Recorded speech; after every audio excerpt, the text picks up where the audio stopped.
Okay. Let's see here. I think the broadcast is starting here, folks. Welcome. Just making sure everything is working. I can hear you fine, Guy. Great. Well, the attendees are coming through. I've got another computer here. It's our first time we're using Zoom webinar for the first time, and I see it over here on my other screen. So we're excited to switch to the new platform. We've been using Zoom meetings for the last couple of months. I think it's a better format for lots of reasons. And so welcome everyone to You're Saving Teeth, but Are You Saving Lives? I'm Guy Yatros, and there's my partner and good friend, Rich Drake, on the other end there. And we're going to talk to you about how to get started in dental sleep today, and kind of really why you should be doing this, the prevalence of dental of apnea rather, and why you should be involved in this, and kind of a real high level overview of what it takes to do dental sleep. Just a little housekeeping here. If you have questions, put them into the Q&A. There's a Q&A down at the bottom, or it might be at the top of your controls. Go ahead and type those questions in. We have our member support team. We'll help answer those along the way. We have a whole team of dental sleep medicine experts who will answer them, or Rich and I will answer them verbally for you. So we'll answer all your questions. Don't hesitate to type them in there. You can send them anonymously even if you want to. And then there's also a chat box that we might be dropping some links into about some of the courses and things we're doing coming up in the future. So make sure you just put the questions in the Q&A though. So we're going to get started. And Rich, you know, I've been using Zoom for a while now, and I love the platform. And so I'm going to show you a new feature you may not even know we have, that we can do some polls with this. And I think we have quite a few people already still logging on. And you know, Rich, when we do live courses, we start them out a lot of times by saying, how many of you screen all of your adult patients for oral cancer? And you know, everybody raises their hands. We're not going to do that poll. But what I would like to know, and this is something I've asked tens of thousands of dentists and dental team members, is how many patients did you help identify in a typical year, we'll just say last year, who had oral cancer? So I'm going to put that in just to make sure that we're not just talking to the wind here too. We'd really appreciate some participation. No one's going to know your answers, and we'll see if we break any kind of a record today. And I'm going to give you just about 20 seconds or so here to put those answers in. We've got quite a few respondents. I'll give it about 5 more seconds. Please put your answers in, and then I'm going to share this with everyone. And that's cool. How come it doesn't let me vote, Guy? I turned it off so it'll shock you if you try to vote. But so everybody should be able to see the results here now. And I've asked this question, I bet, to 10,000 dentists and dental team members. I've been asking that question as we lecture dozens of times a year across the country to all the groups we get in front of. And the most I've ever seen are 6. And I see one has 4 or more. We had about, a total of 14 respondents. The majority of them are 3 to 2 to 1. I guess I should have put 0 up there. I forgot to put that in the polls. I was making it a few minutes ago. So, you know, 4 is the most. And I'm going to stop this sharing this so that you all can see the screen a little bit better here. And the reason that is because the prevalence of oral cancer is less than 1 in 1,000. So if we're doing our jobs and we're seeing a few thousand patients a year, adult patients, then we're probably going to see 1 to 2 maybe oral cancers a year if we're doing our job, which is to do that. I think we'll all agree that it's our job to do that. And now, if we were in a live course, I'd do this, but we only have an hour. We'd ask, how many of you all out there screen all of your adult patients for obstructive sleep apnea? And the numbers are rising, but it's never been 100%. In any of the lectures that we've done live. It's, you know, it's rising. It was 1%, 10, 20 years ago, maybe it's 10, 20%. But for those of you who are actually doing that now, we'd really appreciate it. I think it's very interesting to us to see this as well. I'm going to ask you the same question. So if you don't screen your patients, you can answer as well. But at the very least, if anybody screening their patients for obstructive sleep apnea, or if you've done even a little bit of this, tell me how many you've found in the last year doing the same kind of criteria. I added 1 more down at the bottom, more than I can count. It's just to make it make it fair here in the playing field, more or less. So yeah, we got about the same number of respondents. I'm going to end the poll and I'm going to share it with everyone out there. I really appreciate y'all taking the time to do that. And I think you all can see that now. Yes, you can. And so look at the difference here.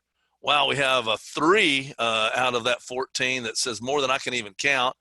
Most of them, the majority here is in the 4 or above, and then 3. So the majority of these are way higher for people screening for obstructive sleep apnea. And that's not surprising to Rich and I, because we know that 1 in 5 adults, and I almost put a greater than sign that in front of that, Rich. I'm starting to, the new studies are showing it's probably even greater than 20% of the adults have obstructive sleep apnea. So, you know, if you see 2,000 patients a year, adults, 1 in 5 or 20% of them have obstructive sleep apnea, those numbers are going to be much higher. And I think that's what I want to get through some of the people's heads today that are listening, because it's not only the numbers are there, but I think you're going to realize at the end of the day that this is your job to do this. And if we want to take about the same length of time that it takes to do oral cancer screenings to do an obstructive sleep apnea screening, we're going to help way more patients by doing this. So how you like the new feature, the polls, Rich? I surprised you with that one. I love it. That's cool. I like it. I just wish I could vote. Well, maybe you have something on your record to prevent you from voting, and we'll talk about that later. But hey, Rich, how many physicians before COVID hit, let's just leave everything before COVID hit today, because we could talk about that for hours. But on an average week, how many physicians did you talk to in the past year in a work week? I average 3 a week. Some weeks it's 5, you know, okay. other times, but I have a full-time marketing person guy, and his job is to get me in front of a physician to do a lunch and learn every single day. Right. And unless they cancel, we do that. So it's been a bunch. And have you ever heard, when you went to these physicians, you know, hey, I make these dental devices, and they say, but we give everybody CPAP because they're better. Like this, has this been some sort of common thread you've heard from the physicians over the years that, well, yeah, we've heard about these things over here, but these dental devices aren't as good as the CPAP? I wish I had $1 for every time I heard that guy. I would have a lot of dollars, so to speak. I'd be here on this webinar by myself, I'm afraid. That's right. Well, you know, and that's what you're going to be up against now. Rich and I have been doing this for 20 years each. We'll be talking about that in a few minutes. And that is the challenge. It's getting better. It's getting better. But this is still better. It's still the challenge. And what we have to get across to people is in the medical community in particular, is that really true?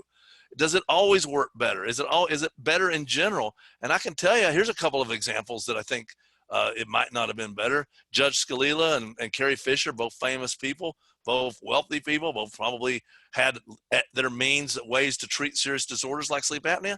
Both of them died, at least in part, by complications due to obstructive sleep apnea. Both of them were given that gold standard of the CPAP that supposedly is better, but it didn't save their lives. Why not? Because they weren't wearing it. Okay, the judge's was found in his nightstand next to him unplugged. So on a 0 to 100% effective, Rich, how effective was his CPAP the night that he died? It's a real easy question. 0. Not a big goose egg. It wasn't effective. So this although sometimes might be true, certainly the other way is true as well. And we just cannot keep going on. Rich and I have been on a mission for the last dozen years to really help change this really false way of looking at things in the medical world. It's a broken system, and you tonight have an opportunity to get involved in fixing that system and repairing that system while you help your patients, your practices thrive. Do you have something to say, Rich? Yeah, I think, Guy, if you and I had been around in the early 80s when they were figuring out what sleep apnea was, and you looked at me and said, hey, Rich, why don't we just grab their jaw and move it forward? Right. Then CPAP would be struggling to get, a hair of the market share. They've been enjoying the first to the market, so to speak, for 3 decades now. And, I talked to a guy, an industry person who's looking at investing some money in the dental sleep space earlier this morning. And I said, you just can't keep this down. Right. We have something that helps just about everybody, and the compliance is so much better than CPAP. You can't keep it down. You just can't. You know, it's going to go up. And I think the only, I won't say the only reason, but I'll say one of the biggest reasons that we don't have any more market share is because of the dentist himself or herself. Because you're screening for oral cancer, just like Guy said, but you're not screening for sleep apnea. So we've got to get over that hump about, you know, the knowledge curve, the hesitancy to talk about it. We think physicians know a lot more about sleep apnea than we do. And if you've been to a 4-hour course, you know more than they do about this at this point. So there's a couple of things, and those are the kinds of things that we're going to talk about tonight to kind of help you get going in that. Yeah, and I don't want to beat this up, but this is a true story. This is a fire chief in Manatee County who I used to talk to in the gym all the time, and one day he came up to me and said, "Hey doc, I know you treat sleep apnea because I saw the sign on the back of your car." He said, "Can you help me? I can't wear my CPAP." I said, "Sure, come on and see me. Give me a free consultation. Here's your card." Within a week, he was dead. And you don't always see this in the paper either. He'd had his uvula cut out, it looks like. He'd had other treatments. He didn't even know what a dental device was. The medical community failed him. But unless I'd had that advertised on the back of my car, and it was just a little too late for him because he died in his sleep, and they felt it had to do with complications of sleep apnea. True story. We have an incredible opportunity, and I'm kind of on a mission. I think, Rich, we've gotten a little bit soured in our attitudes. We've been doing this for long enough that we're just kind of fed up with people who think this is just okay. Is this okay? Is breathing just an optional thing that we do, that, you know, something that we can just say, you know what, breathing's overrated? No. If these people were in this predicament, and here's the pot of gold, you know, they could have anything they wanted in the world, they would take this over. It's the most important thing when it becomes the most important thing. Okay, maybe we just don't even think about breathing until you can't breathe, and then it's important. And I just want to emphasize, it's not overrated. Your patients are going to push back when you say, "Hey, look, I'm worried about you breathing at night." And we talk a lot about sleep. Let's don't talk about the sleep so much. Just talk about breathing. You might not be breathing, Mr. Jones, at night. That's okay. I'm just here to have my teeth cleaned. Did you hear what I said? Right. You think that's more important than your teeth are more important than breathing? What is my communication lapse here? And I think that's the attitude you have to get. And once you do, this becomes so easy, because it's easy to sell people on breathing. I think everybody agrees that breathing's fairly important, and that when it comes down to it, we all want to breathe. No one can look at you in the eye and go, "You know, it's okay, I don't want to breathe." That's cool. I don't mind choking to death. That's not a big deal to me. So, you know, it's not only important, the ADA now, I think, was backing up what Rich and I have been saying for years, that it's your job. And as of 2017, the standards came out. They're revising these now. I know that they're adding to them. I know my friend Steve Carsonson's been involved in these to some extent. But there's two really aspects to this. You can read the screen. We won't just read it to you. One is that dentists are in the best position. That's what the American Dental Association says, really to play a key role in identifying people who are at risk. And we should implement systems or protocols, or help them to become diagnosed if they have apnea. It's our job. It's not optional. It's not something we should just think about doing. We should be doing this. And then, of course, if we want to, we're the best ones to provide oral appliance therapy for those patients who are good candidates, and we can use monitors to further evaluate those. This has been out 3 years. I thought this was one of those ground shaking moments, Rich, where all of a sudden the landslide is going to change. It has helped, but I can tell you, if we'd have done a poll about how many of you all are actually screening all of your patients for OSA, it's seldom over 50% when I do those polls. So we've got to accept this as our job as step number one. You agree? Absolutely. I think most dentists are completely unaware of that the ADA came out with this. Gosh, Guy, it's all been almost 3 years now. You know, I mean, we get in front of dentists all the time and ask these questions, and we do that. You know, I want to make it clear, one of the things came through the questions, Guy, was, you know, we don't talk that our dental devices are better than CPAP. I don't know that I've ever said that to a physician. You know, if you wear CPAP and it works great for you, then, you know, you're done.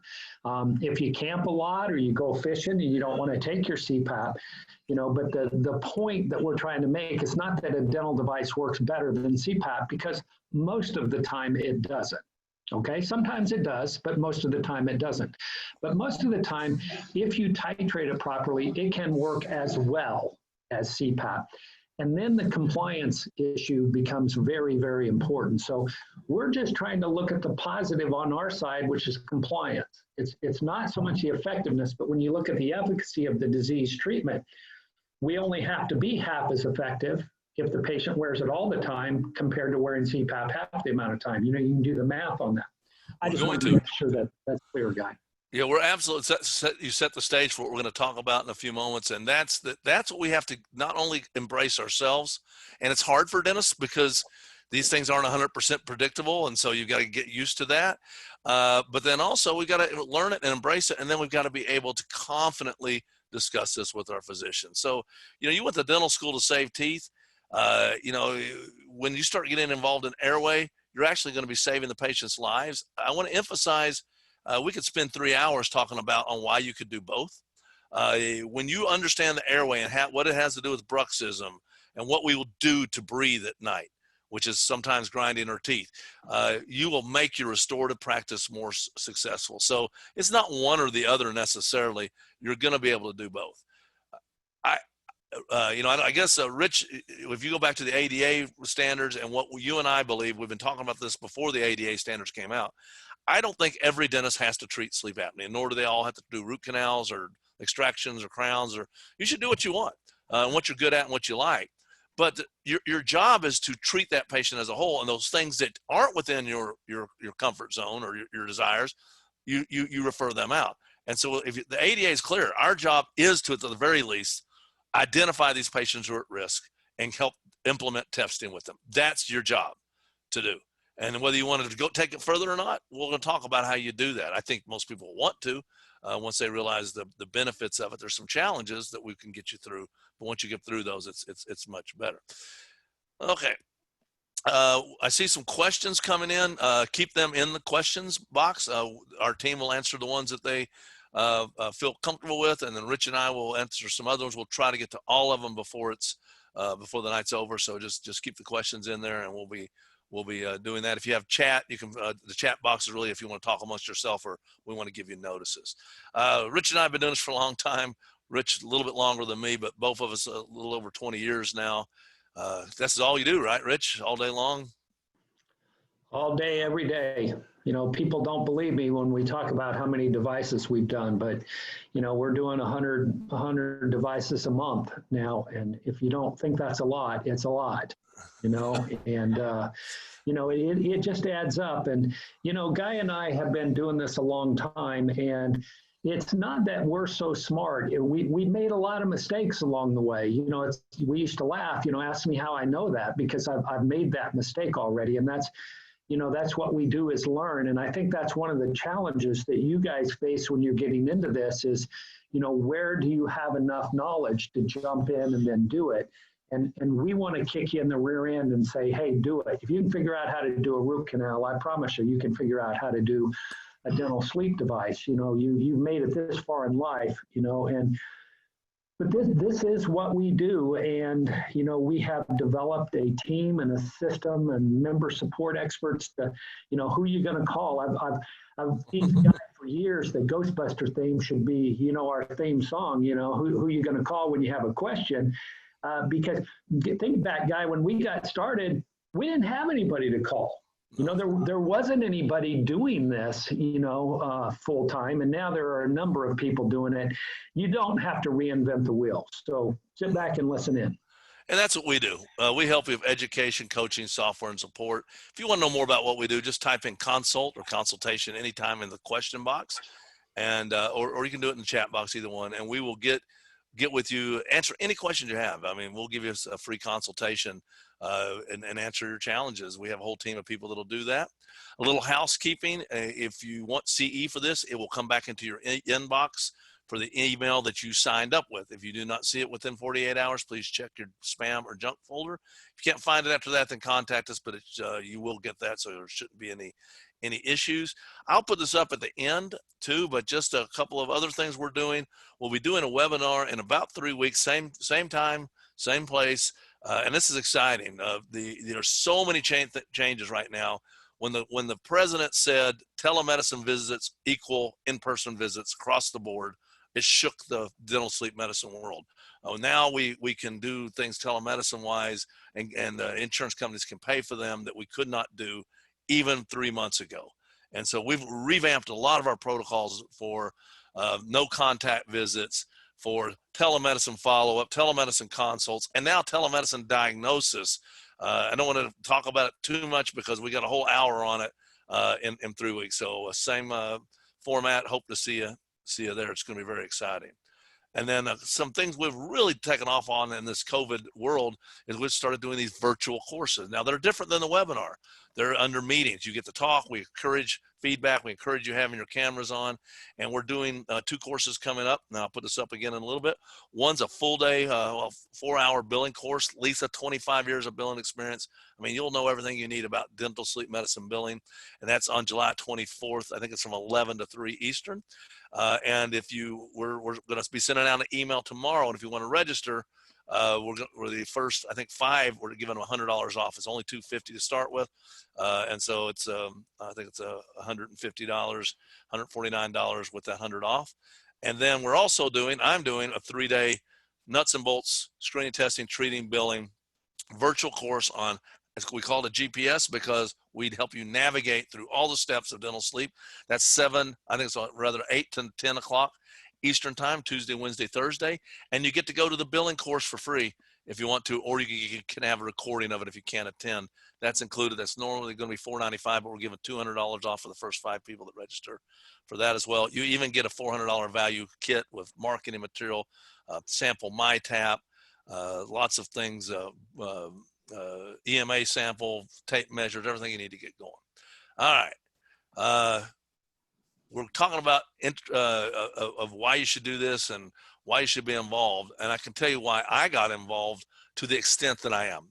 Rich and I had been friends for a while. I've been doing some dental sleep.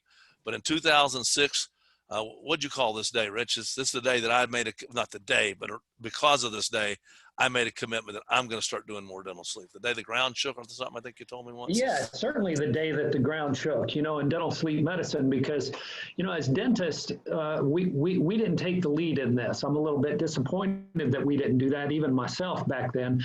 But a lot of physicians were asking, hey, what is the deal with these dental devices? Do they even work? So the Academy of Sleep Medicine on the medical side put together a task force and came out and looked at all the literature and, evaluated the studies, how they grade those, and all that kind of stuff. And they came out with these things and basically said, for mild to moderate sleep apnea, we can use our dental device as a first line of therapy. So that that helped me, Guy, when I'm doing a lunch and learn and the physician says, yeah, do these things work? And I go, oh yeah, they work great. Here's 25 studies. They're not going to read that. But when I say, hey, the AASM, on the medical side, the guidelines that you're supposed to follow as a provider say that you can use this as a first line of therapy. That was the beginning of the change that we're now starting to see more and more of.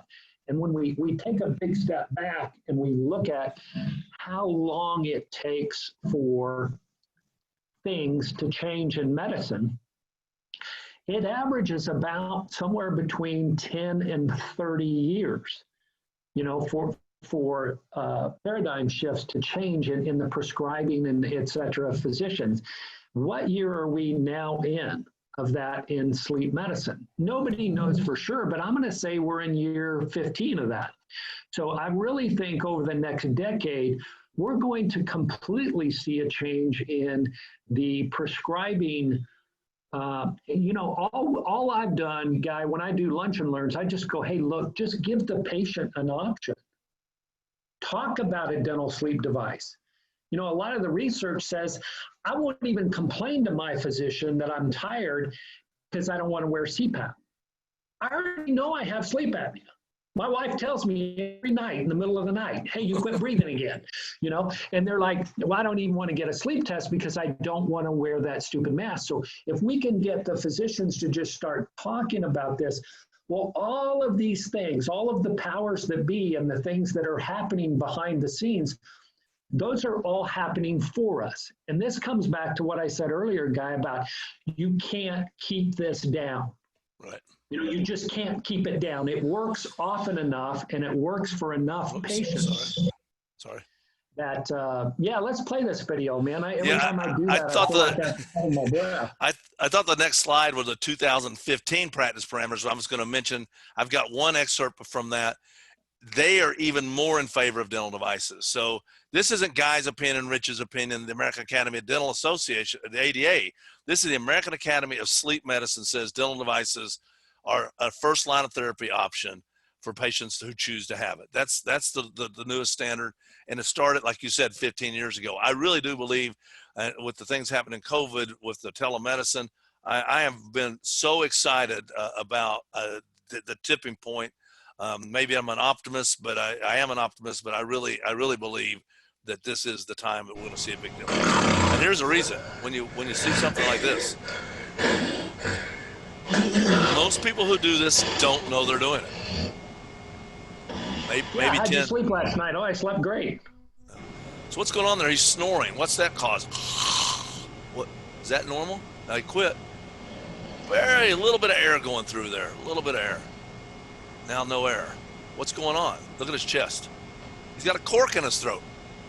Okay? He's got a cork in his throat. His heart rate's up. He's trying to breathe. You know, what's going to keep him from dying here? Because, Rich, you didn't fool me and slip him in and have him croaking on me tonight, did you? He's not ever died in the past. So he's going to do something's going to happen to keep him from dying here. There, he didn't die. Think he's going to feel rested? What do you always say, Rich? He's choosing between sleeping and breathing. And apparently he's choosing breathing at that point. Then the whole thing begins over and over again. Wow. Do you think that guy's going to... I think if you slept in the same room with that guy, you might not even think he snored that loudly because he's only getting 2 or 3 breaths a minute, you know. Right. And then he doesn't breathe, you know, for 45 seconds. So, you know, this is what happens. We think about our airway and that the opening of the airway. And as we fall asleep, the muscles and everything start to relax.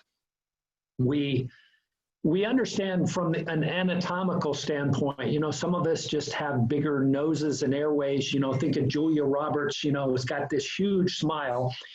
People like Julia Roberts usually don't have sleep apnea because they have very well-developed airways. But at any rate, your airway is starting to close down, and as that air, think about your lungs being the bellows, and as I open that bellows, the smaller I make the opening to that bellows, the more velocity that air has to increase in order to get through.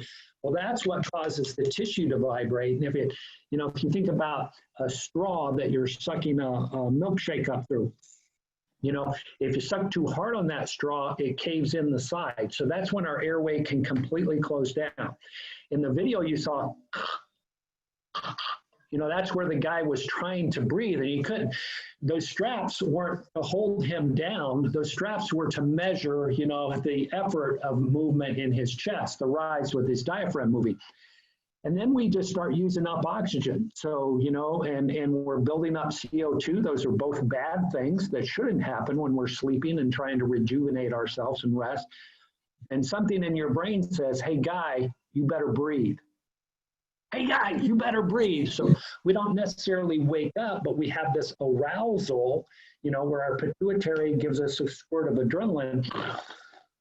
And that's that fight or flight hormone. And that's where you saw the guy get kind of that rescue breath, you know, and then he gets a couple of breaths in, a couple of snores, and then the whole thing starts over again. And it's just this vicious cycle of this going on over and over again. And most people don't know they do it. And I think that's the one of the key points. That's why we have to be involved. And so I think if you remember nothing else about this, remember this visual right here given to me. This visual was given to me by my good friend, Alan Moses, many years ago. And watch what happens when this patient falls asleep at night. Okay, whose job is it to discuss that this might be happening? You know, the primary care, are they more involved in this area of this patient's anatomy? Do they see the patient more often? Or is it our job? I'm going to show that again. I think it's one of the most graphically important pictures for you to look at. They don't know they're doing this. No one's helping them. They just think it's normal to snore. It's normal to feel the way I feel in the morning. And it's going to be normal for them to die one day when they don't get enough oxygen and they have a heart attack. And so it's our job to talk to these patients. And once you accept that, it becomes very easy, because then the patients realize that you care about them. And once someone realizes that they're quitting breathing or struggling to breathe enough to be medically serious, we could go into the definitions of that, and we will in our courses and so forth. But once we know that, then the American Academy of Sleep Medicine says there's 2 first line of treatments for this, for someone who is diagnosed with OSA, or obstructive sleep apnea. Those are CPAP. Most of you know that. That's what most people are given without any other further discussions. They're not given 2 options. They go, here's your treatment. And that's what we have to change, because dental sleep devices, mandibular advancement devices, dental sleep therapy, whatever you want to call us, putting this piece of acrylic in these people's mouths to hold their jaw forward, whatever we want to call that, is equally recommended. And we're going to talk about that efficacy versus compliance here in just a moment. Again, not Guy and Rich's opinion, the American Academy of Sleep Medicine. There's other things you can do: surgery, positional therapy, weight loss. Those all things might help. But the first line of therapy are CPAP and dental devices. And when you look at the prevalence of this, it's amazing to think that we have one of the 2 treatments for this. 24 million plus people have moderate apnea. We'll see in a moment. So why does a CPAP? By the way, keep putting the questions in. I know our team's answering some of them. We'll get to the verbal answers here towards the end. I know some of them maybe going to be a little bit more verbal, and Rich and I will answer those. So fantastic. We appreciate you putting those in. A CPAP is just a pump. It just blows the airway open. It's not a oxygen, anything fancy that people think that it is. The patients don't really realize this a lot of times, but it's just a pump that's got a little mass that goes on here, and it puts pressure, and it pressurizes the airway. Just like if you were to hook that CPAP, Rich, I think last time we did one of these talks, you said if you were to hook it to a balloon and blow the balloon up, okay, so the balloon can't collapse. And that's the concept there, and it works really well. It works the most of the time for opening up the airway, with one caveat. There's only one real Achilles heel here. And what is it? Well, the judge found it. First, you got to plug it in, Guy. You got to plug it in first, and then you got to put it on. Well, maybe there's 2 caveats. You got to plug it in, and you got to wear it. And the judge and Carrie Fisher and the fire chief didn't do that. And so in that situation, it doesn't work better than the CPAP. So why are we here today talking to you? Because the effectiveness of the treatment, as Rich already mentioned, is not just equal to the efficacy. It's equal to the efficacy times the compliance. And so if we were to take a CPAP, and if they were to wear it half the time, and even though if it got rid of all the apnea, the overall treatment effectiveness rather, of the treatment would be 50%. And now on the other hand, if we had a dental device, a mandibular advancement device, whatever we want to call these things, and it maybe only got rid of 70% of the apnea, or reduced them 70%, however you want to look at that, and they wore it all the time, it would have 20% overall better treatment effectiveness at 70%. And that's what the new studies are showing. And that's what I've got a slide coming up where we're looking at the compliance. And in the real world, compliance is a big issue. And OSA is a big issue when you consider it's an epidemic. And this, I don't want to take anything away from COVID, but this has been an epidemic since the 80s. When these number of people have this, and maybe 2 to 3 people out of 100 are successfully treated. And if you want to get into a blue ocean and think about a market, look at that. Only 2 to 3% are successfully treated. And Rich, this is where I always say the really bold statement. I'm not a big bold statement person, but I say the statement, I've not had anybody rebut it in 10 years. Obstructive, I'll say this, COVID aside right now, and I'll throw a word in here. Obstructive sleep apnea is our country's most significant chronic, untreated, undiagnosed medical disorder. It's most significant, I usually say most significant, untreated, undiagnosed medical disorder. I don't want to take anything away from COVID right now, but if you say it's the most significant chronic, untreated, undiagnosed medical disorder. There's nothing else that's this bad for you, that's this prevalent in our country, that so many people are going around with and aren't doing anything about.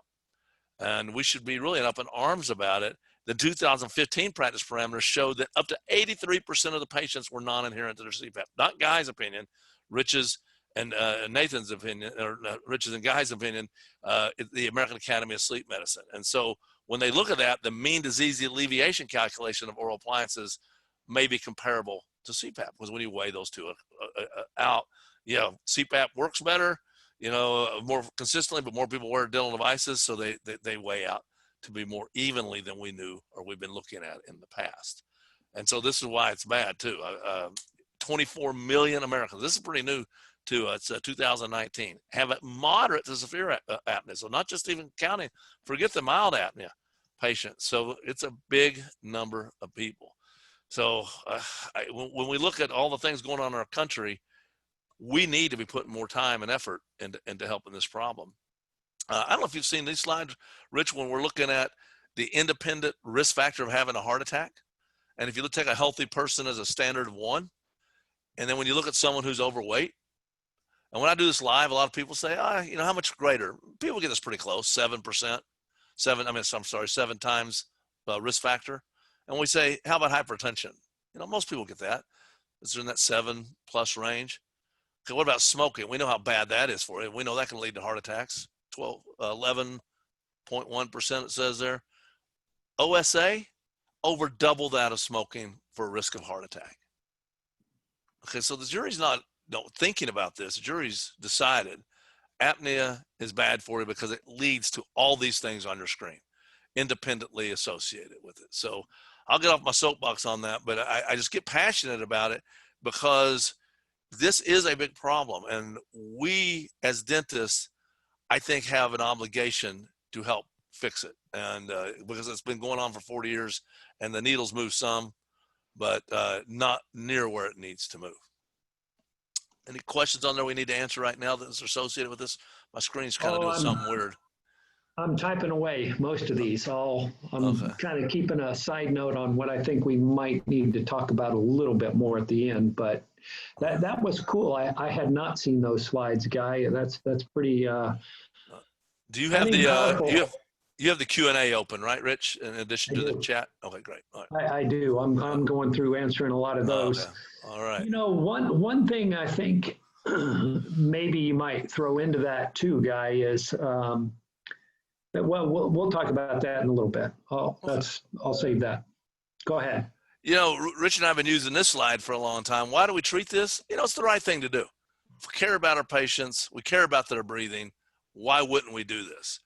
And then we used to have something different here, but now this is the second line. It's your job. And the ADA says it's your job. I think if you look at that slide, the tongue falling back, you've got to give me a pretty good argument about why we shouldn't be talking about this with our patients. It's our obligation to do so. And that actually makes it easier once you embrace it as your job. Because if you were talking about periodontal disease, they go, I can't see it. I'm here just to have this filling on my front tooth. You're probably not going to let them leave with 8mm pockets without having a really serious conversation with them about it, because it's your job to do that.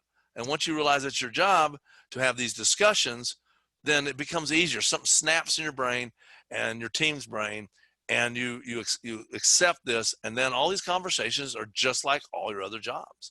And we're in a position to help this because more patients see the dentist annually than other healthcare providers, and we're in a position to do this. And Rich, I think you came up with this a long time ago, this medical dental model. If we had 10 people that went into their primary care, and by the way, primary cares aren't real good at suspecting for sleep disorder breathing, but let's say there was 10 of them, they go, hey, this guy's at risk for having sleep disorder breathing.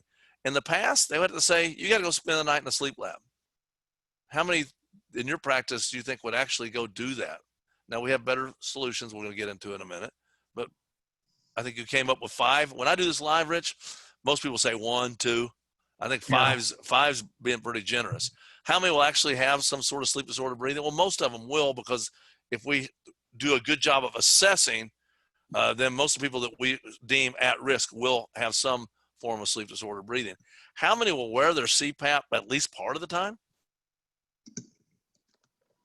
We have 2 here. I think that's being a bit generous. How many wear it every night, all night long? Maybe 1. This mimics what we're seeing, isn't it? 1, 2, 3% of the people successfully treated.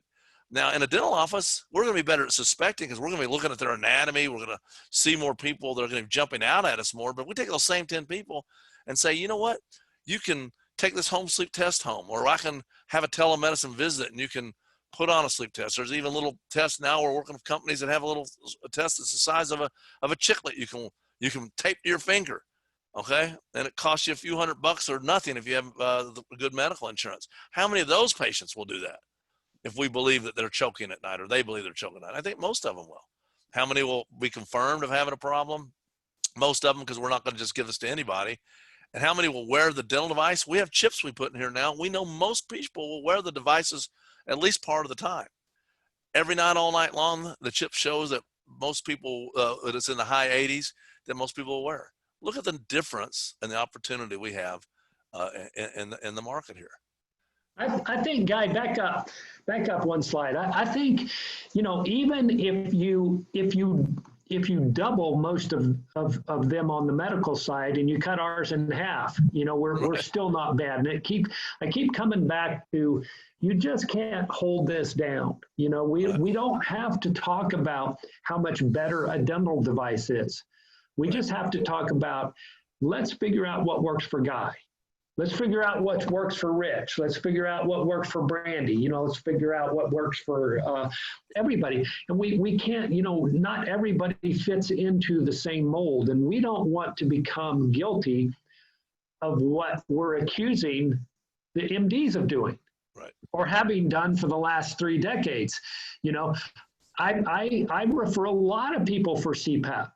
I get a referral from a physician, and the guy weighs 400 pounds, and he's got an AHI of 120, and he desats to 31% at night, and I can't even see his teeth because his tongue's so dang big. I'm like, man, you got to try CPAP first. So remember, we're making up these numbers. Some of this is supported by studies, where we talk about, the patient being tired and this and that. So the point we're trying to make and keep driving home here, though, is we have a way to treat a lot of these people, and the patients prefer what we do. Right, right. And I can tell you, it can add some fun to your office too, because, dentistry can be tough. I mean, it's, you're working hard at the end of the day, bending over my patient, I feel like, this is what I'm doing when I was doing general dentistry. I don't do general dentistry either anymore. I had my teeth cleaned today, as a matter of fact. Went in and I said, thank goodness I don't have to do what you guys are doing. They look like they were going to the moon, Rich.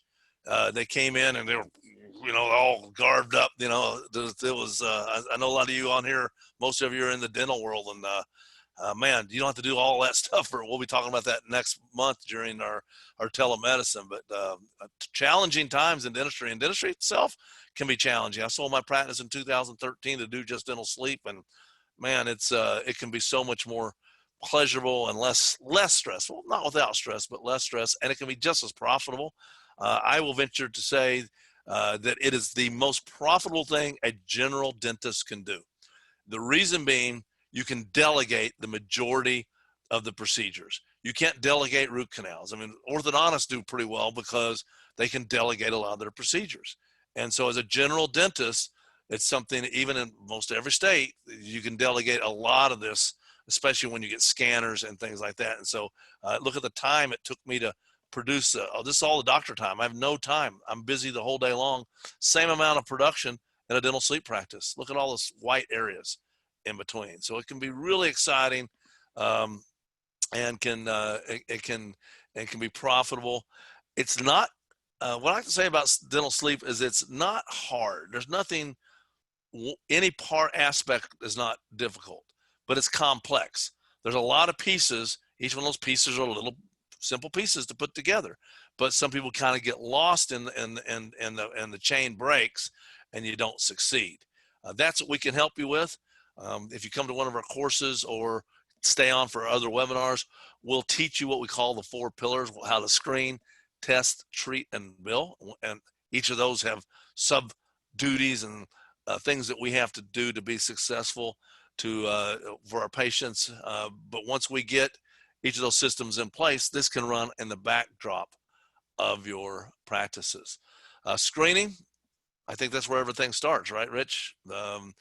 I think Yeah, today, go ahead. I like to think of those as speed bumps, Guy. You know, they're just little speed bumps, and you know, you got to have the right frame of mind, I think, as you do this, and understand that, you know, we put a lot of thought into these four pillars. We could talk for a couple hours about screening. We could talk for another 10 hours about testing. We could talk for probably 40 hours about treating patients, and at least another 10 or 20 hours about, you know, how to bill and all the intricacies of all of this stuff. So you don't stop learning. If this is your first exposure to this, hopefully we have piqued your interest, and hopefully you will want to do more of this. But certainly, you know, don't feel like you're an expert just after you're in this talk for a couple hours or an hour. Absolutely. And remember, there's millions of patients with this problem. And if you don't believe this, then just go back and ask your patients these three questions. Do you snore? Are you sleepy? And we can give you things like Epworths you could do to ask that with.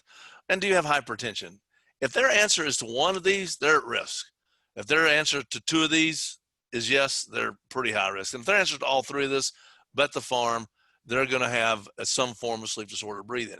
And just do a little survey. You will see, my God, look at all these people who have at least one, all these have two, and all these have three of these things. And you'll realize that screening patients for this, they're everywhere.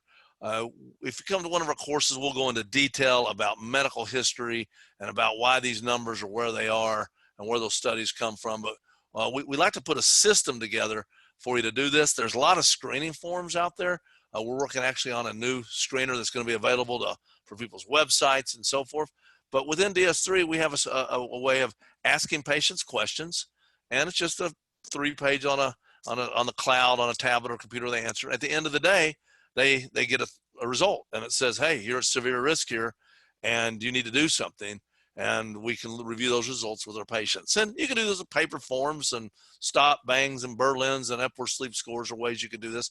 At the end of the day, it's our job to sit down and to screen these patients and to see who's at risk, and then those who are at risk, have a discussion with them. We just have kind of a little bit easier way to do that.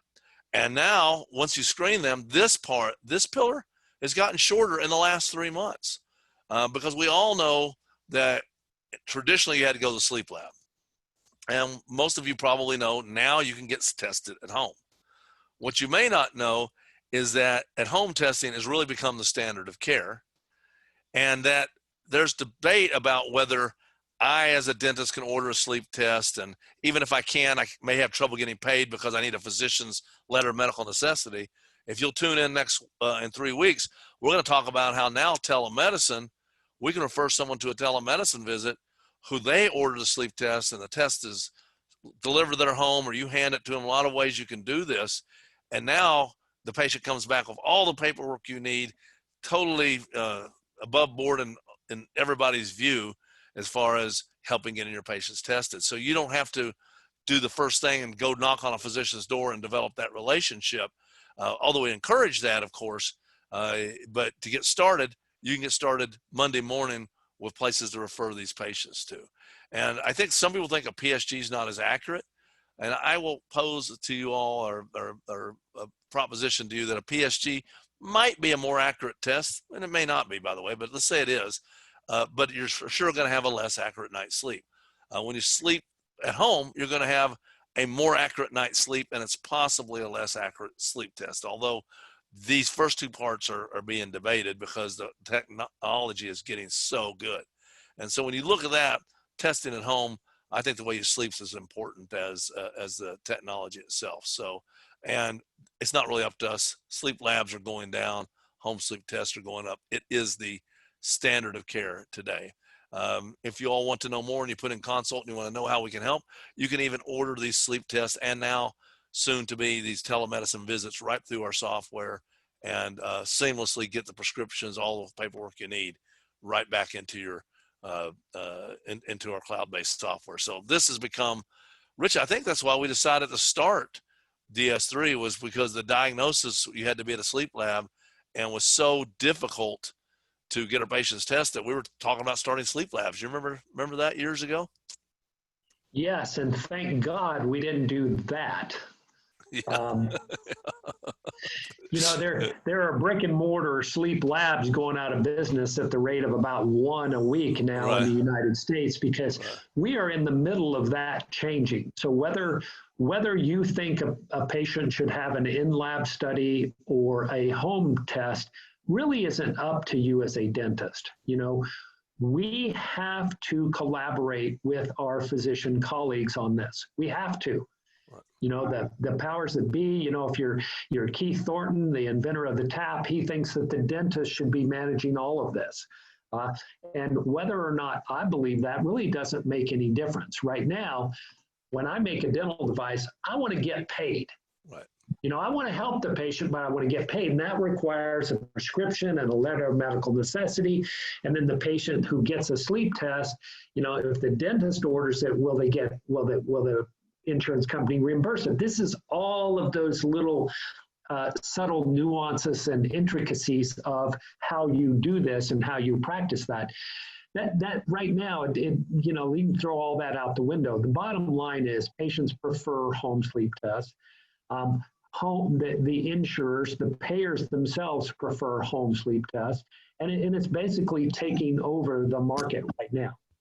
Absolutely. And there's some monumental changes going on that we'll discuss in 3 weeks. Treating, we will spend, if you come to our virtual course, almost a whole 2 hours. I mean, one of our sessions, the majority of it is on these steps. Actually, it's over more than 2 hours on just each of these steps. Is pretty much what the course is.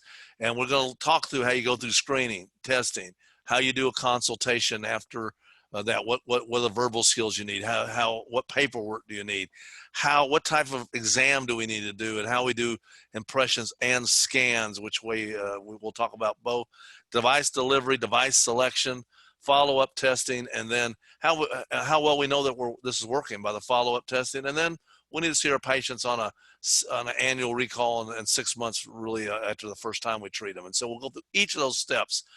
There's no other course out there, I think, that teaches you really step by step how to go back and begin this in your practice. If you want to take a screenshot of something, take a screenshot of that, because that's what you need to learn how to do. And we can teach you how to do this in less than an hour of time for you. Part of that's through our DS3 system, which we can talk to you about. Billing, I would say when we first started doing this, the testing and the billing were the biggest hurdles. Testing has gone way down. They've all gone way down. And billing has gone down as well, because insurance used to be a huge barrier, and it's still challenging. Don't let me get wrong with you, but there are companies, including our own, that do medical billing for you. And we make this very seamless. We've already gathered this information to do your exam and to get your patients tested. You click a button and that submits it to our 4-pillar billing company.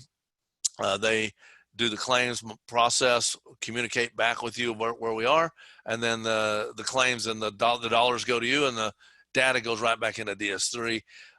Again, I'm oversimplifying this. Obviously, the 4 hours that Lisa will be talking to you, we'll be talking about this. If you want to go do this on your own, you'll have the information to do that as well. I think most people, after they read that or learn about that, will go ahead and at least utilize some help along the way until they get their systems up and running. So that was fast and furious about dental sleep, why you should do it, why it's bad for you, real high level of the 4 pillars. And I hope that each of you want to do this because it's the right thing to do and it's your job and it's meaningful and all those reasons.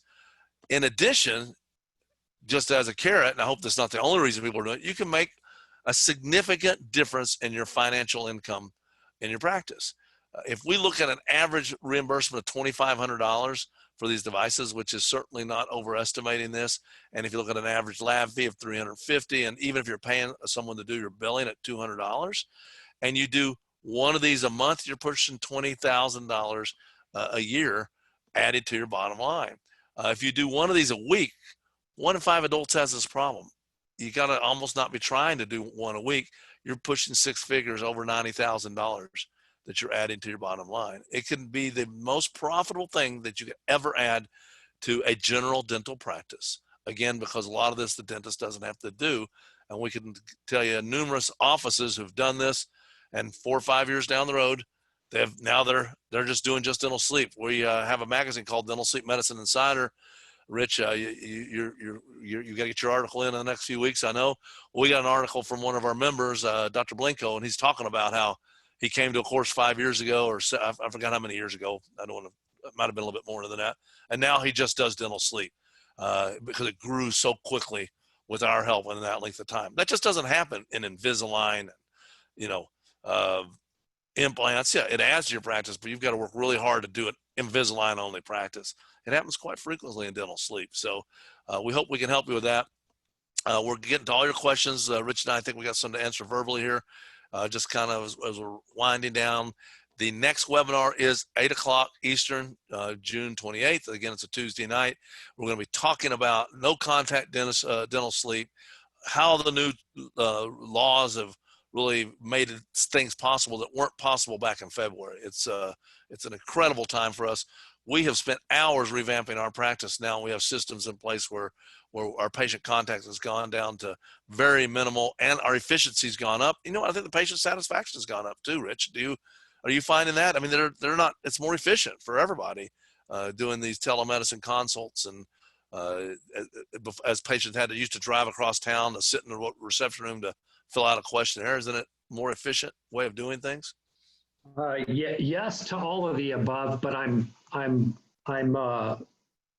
trying to be careful and not make myself obsolete in this whole process of doing this. So I'm kind of guarded with that. In fact, it's working so well that some days I don't feel like I even need to go to the office. So, and we're exploring that in our own practices, and we work, a lot of our DS3 dentists have been doing telemedicine for quite a while. There are a number of players in the field.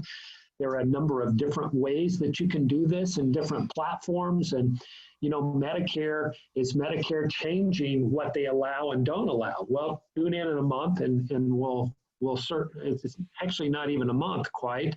3 weeks? Yeah, 3 weeks. And we'll talk about a lot of that.